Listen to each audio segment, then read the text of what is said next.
But let's start with Scott Walker, who this morning visited Eureka College in Illinois, Ronald Reagan's alma mater, where he gave his speech on the stage where Ronald Reagan gave his first ever speech and talking about how he was going to wreak havoc on Washington, D.C. So we're joined by Mary Spicuzza here in the studio and Patrick Marley from Madison. Patrick, tell us a little bit about what the governor said this morning in Illinois. Sure. He's been continuing this message about sort of making himself look like he's the anti-establishment candidate, as we've seen the appeal to Republican voters of Donald Trump and Carly Fiorina and Ben Carson. Walker has tried to get some of that attention, and so he's been saying that he's going to wreak havoc in Washington, shake things up.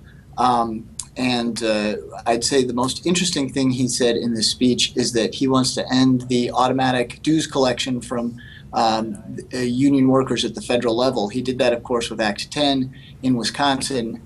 He's saying he's going to end that for federal workers. That's something that the unions would fight very strongly. All right, so this is a bit of a shift in tone, I guess, and this is the more aggressive Walker we've talked about. Mary, it sort of harkens back to what he did when he was running for governor. He had a whole laundry list of things he wanted to do on day one.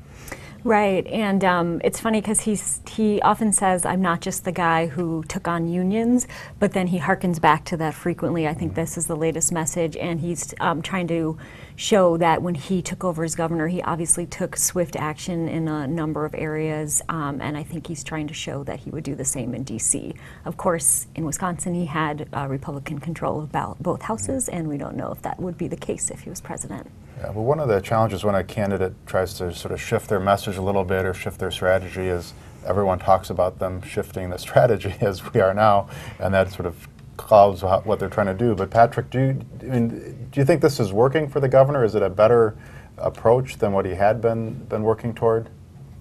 Well, he had to try something new. You know, his poll numbers absolutely collapsed in August. He's aware of that. The campaign is aware of that. They're trying to regain their footing. So I think if they continue to do the same thing, that would be a much bigger problem for them. The pivot isn't particularly awkward. I mean, he's just sort of going back to core issues. He is really focused on this day one.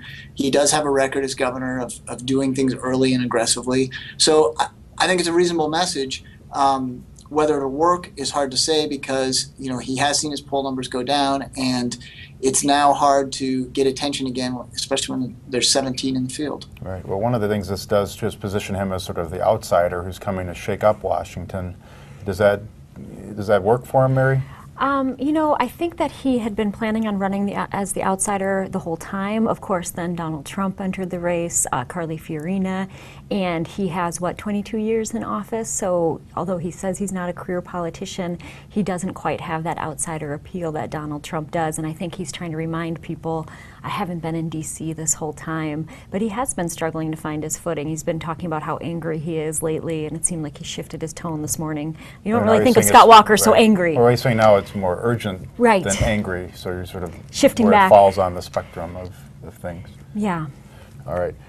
Patrick, you know, one of the things the governor mentioned this morning, and he has been more frequently on the campaign trail, is he's got this, he's been tested like no other candidate. He's got this great record of success.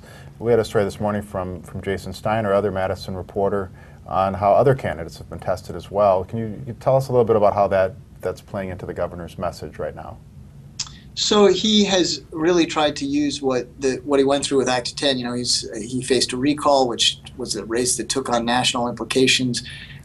He had these huge protests. He had all the Senate Democrats leave and made sure that the union changes got through. So that is a message that he's just hammering away on, of being most tested. And it fits with his earlier theme of saying that he's a fighter and a winner, that other Republicans may fight about issues, but they aren't able to get through and carry the day.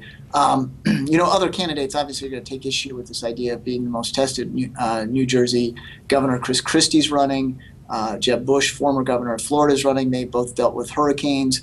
So, you know, anybody who's been in office is going to have any number of changes, just as Donald Trump and Carly Fiorina would have faced challenges as business executives. It is one of those it's very subjective things where you guys like, I'll see your hurricane and trump it with conjoined twin separation. And yeah, it's hard to measure, but I mean, as Patrick said, they all have different records that they would highlight, and this is the governor highlighting his strength in the campaign. It would be a tough PolitiFact to do. It would be a tough one to do. I don't think we'll be doing that.